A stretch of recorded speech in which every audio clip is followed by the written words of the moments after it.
Saat membeli suatu saham tentunya bukan hanya sekedar memperhatikan atau menghitung berapa potensi keuntungan yang bisa kita dapatkan, tetapi juga kita harus bisa melihat kemungkinan-kemungkinan atau memperhitungkan tantangan di masa yang akan datang, sehingga ketika kita membeli saham tidak mudah terjebak dengan rasa takut, rasa jenuh, dan hal-hal lainnya yang menyebabkan kita mengambil keputusan salah.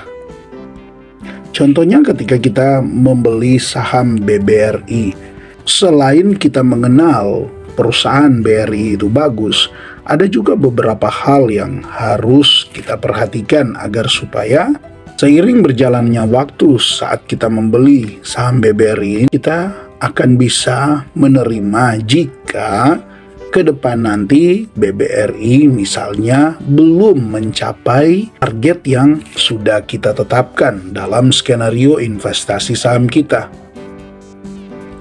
Maka jika Anda ingin membeli saham BBRI, sekalipun ini bukan suatu rekomendasi, hanya sebatas informasi untuk Anda, perhatikanlah 3 hal ini. Yang pertama, kita tahu memasuki tahun 2024, BBRI secara profit melambat. Ya, bisa Anda lihat di sini dari net income-nya terpantau secara pertumbuhan.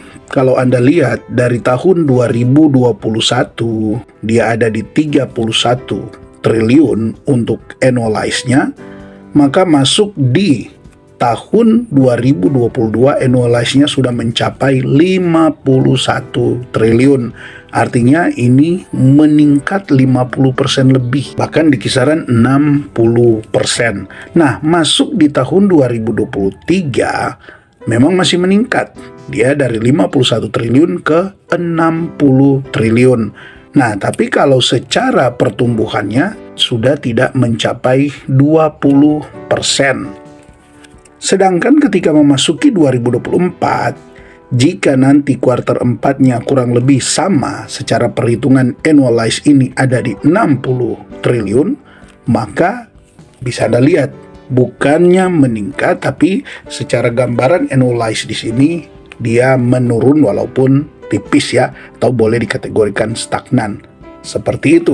Jadi inilah yang sebenarnya perlu juga teman-teman pahami, bahwa dengan profit yang melambat, tentu ini juga akan menjadi alasan untuk para big money tentunya bukan sepenuhnya tidak mau masuk di BBRI, tetapi lebih memilih untuk wait and see. Nah, dalam hal ini, jika Anda holder BBRI, ya tentu Anda harus siap jika di tahun 2024 ini memang tidak mengalami pertumbuhan. Bahkan kalaupun mengalami pertumbuhan, pertumbuhannya tidak akan mungkin bisa mencapai seperti pertumbuhan di tahun 2022 dan juga tahun 2023. Jadi di sini perlu teman-teman pahami supaya ketika memasuki di tahun 2025, ya kita berharap saja ekonominya membaik, BRI kembali bertumbuh, bisa mendongkrak pergerakan harga sahamnya. Namun, jika hal itu tidak terjadi atau belum terjadi, setidaknya kalau Anda paham hal ini, Anda tidak akan mudah kecewa di tahun 2025 nanti. Karena Anda sudah tahu secara pendapatannya atau profitnya di tahun 2024 ini memang menurun dibanding dengan 2-3 tahun sebelumnya. Nah, yang kedua juga yang perlu teman-teman perhatikan bahwa sekarang ini rupiah sedang melemah.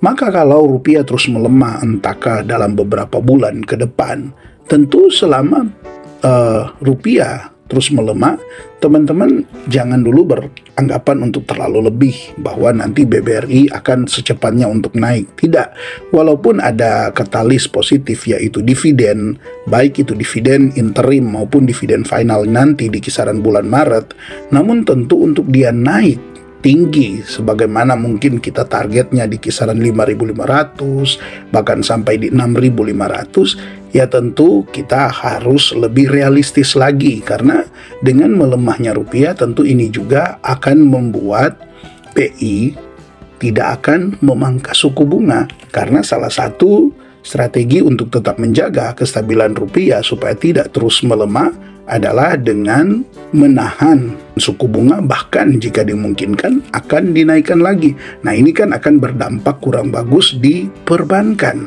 Nah, kemudian yang ketiga yang perlu kita tahu juga di sini, dari data yang ada kan sudah beberapa kali dibahas bahwa jumlah investor itu bertambah di BBRI. Nah, untuk poin yang ketiga ini, sekalipun memang ya bagi saya sendiri tidak sepenuhnya sepakat bahwa kalau jumlah investor itu bertambah maka pasti sahamnya tidak bisa naik. Tentu tidak ya, karena kan jumlah investor ini bertambah juga dalam tanda kutip. Secara jumlah ya bertambah, tetapi kan ada yang memang hanya sebagai trader. Tapi untuk para investor sebenarnya kan tinggal menunggu waktu saja. Dan kalaupun ya para investor ini memang murni semua adalah investor, artinya mau berinvestasi jangka panjang, oke. Dalam jangka pendek memang harga sahamnya bisa susah untuk naik. Tetapi bagi mereka yang berinvestasi jangka panjang, mereka akan tetap aman saja. Asalkan kinerja BBRI di tahun 2025 ini membaik, maka pasti akan juga banyak yang masuk di BBRI nanti. Para big money tentu tidak mau ketinggalan dengan potensi dividen yang makin tambah tahun tambah besar di BBRI. Apalagi jika wacana ya, walaupun ini masih hanya sekedar wacana, untuk pembagian dividen BBRI kemungkinan akan ada 4 kali dalam setahun. Entahkah itu akan diberlakukan di tahun 2025, 2026, atau 2027? Tentu itu sangat menarik. Tentang kapan nanti itu berlaku, jika memang itu diberlakukan, ya kita kan tidak tahu. Ya tiba-tiba saja berita itu muncul dan kita baru mau masuk, ya bisa jadi kita sudah ketinggalan. Ya seperti itu ya sobat investor.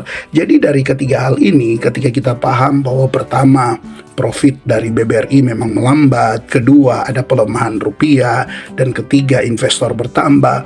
Dengan hal ini, strategi yang terbaik untuk kita adalah dengan menetapkan time frame investasi itu harusnya jangka panjang. Karena di fase-fase ini ada penyaringan. Ya, nanti akan disaring siapa yang memang betul-betul membeli saham BBRI untuk investasi jangka panjang. Mereka lah yang akan bisa bertahan dibanding dengan mereka yang hanya mencoba menebak-nebak, memanfaatkan momentum penurunan harga saham BBRI dan membelinya, kemudian berharap nanti BBRI secepatnya akan rebound. Tentu tidak segampang itu ya, kecuali ada memang katalis-katalis yang bisa mendorong, yang mungkin ya masih di luar pengetahuan kita sekarang. Mungkin tiba-tiba ada info seperti apa ya. Saya juga memang lagi mengikuti ya. Jika teman-teman punya info bisa diinfokan berkaitan dengan tergabungnya BRI di Danantara. Dan tentu sebenarnya kan jika itu terjadi dan ketika pengelolaan Danantara ini berjalan dengan baik, tentu ini akan menjadi katalis yang bisa mendorong harga saham terangkat. Maka ketiga hal inilah yang menjadi alasan kenapa harus siap investasi jangka panjang jika ingin beli saham BBRI. Oke, ini dulu update untuk saham BBRI. Tetap semangat investasi dan terima kasih untuk Anda yang terus mendukung channel ini.